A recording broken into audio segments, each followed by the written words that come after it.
Today's video tip of the day is on water and how much you need. Now, research shows that being even just slightly dehydrated can significantly impact your strength.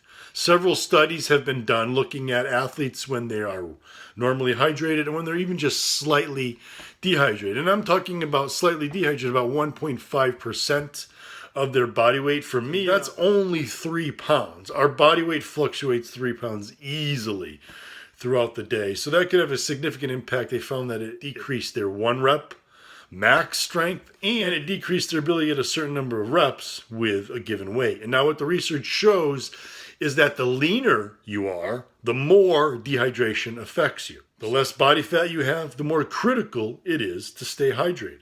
Now, I've been recommending drinking about a gallon of water a day for over a decade now. Where does that recommendation come from? Well, I'm actually one of the few experts in the field that studied fluid balance in athletes, so I know a thing or two about water requirement and sodium intake.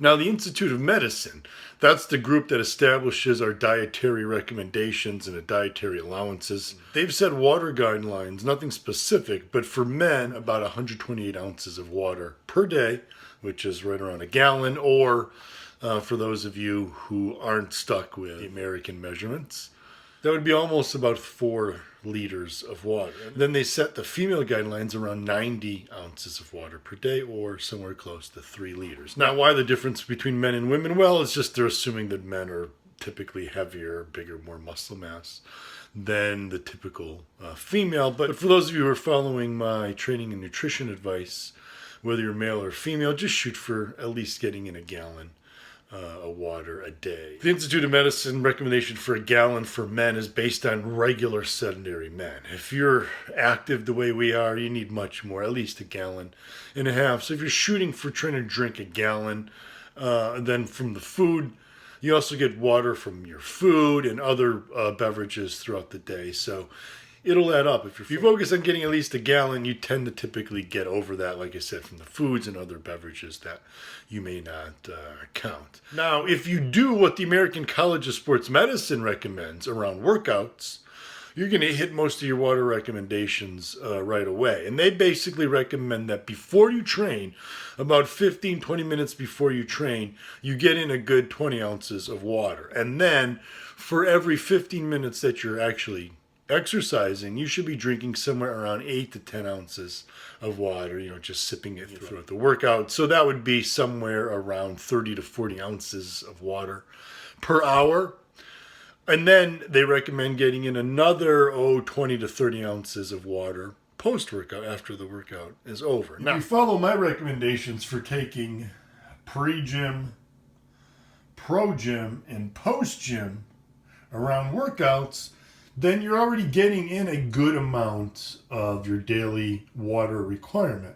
I typically recommend going with a good 20 ounces of water in pre-gym. So there's your 20 ounces right there. And then you're probably going to add a good 8 ounces for your pro-gym shake.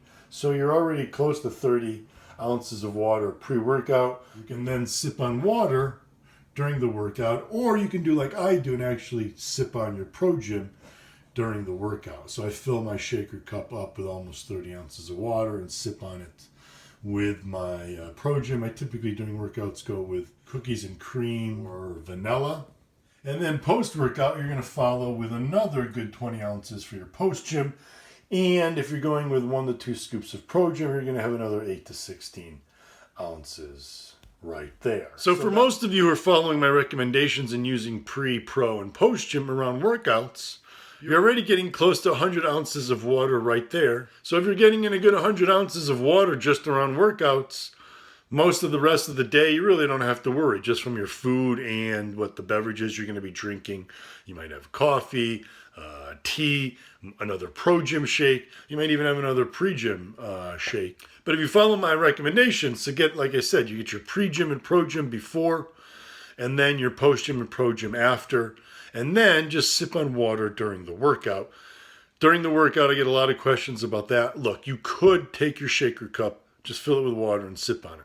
As long as you're getting your pre and your post gym and your pro gym, you're covered. You really do not need anything in your workout. However, you could simply add some pre-gym or post-gym or pro-gym, like I do, whatever you like, to your shaker cup. Extra from your pre and your post is fine, guys. You can get an extra pre-gym or extra post-gym if you just want the flavoring during the workout. And it's certainly not going to hurt you to get an extra branch chains, extra creatine, extra beta-alanine, extra betaine. Definitely not going to hurt you. So feel free to add it to your shaker cup and sip on it during the workout if that's what's going to help you drink more during your workout. So whether you're male or female, you should be shooting for about a gallon of water a day. Stay hydrated, guys. It's critical for your strength. And of course, stay Gym Army strong.